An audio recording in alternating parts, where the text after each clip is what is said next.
hello बंधु बान्धवीসকল কি খবৰ আপোনালোকৰ খবৰ নিশ্চয় ভাল পুনৰ এটা মিনি ব্লগলৈ স্বাগতম মোৰ এটা পাৰ্সেল আহিছে ফ্লিপকাৰ্টৰ পৰা মোৰ বাইদেউ অৰ্ডাৰ দিছিল মোৰ মোবাইলৰ পৰা তো মই পাৰ্সেলটো আনিব যাই আছো আপোনালোকে মোৰ ভিডিঅ'টো কন্টিনিউ কৰি থাকক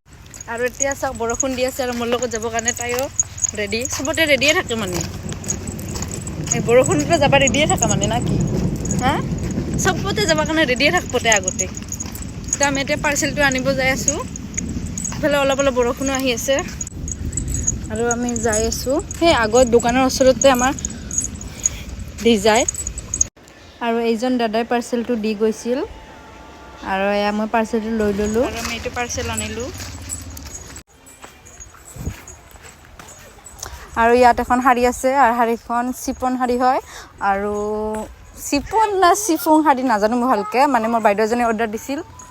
আৰু দাম হৈছে 266 আৰু মোৰ পিছে পিছে চাব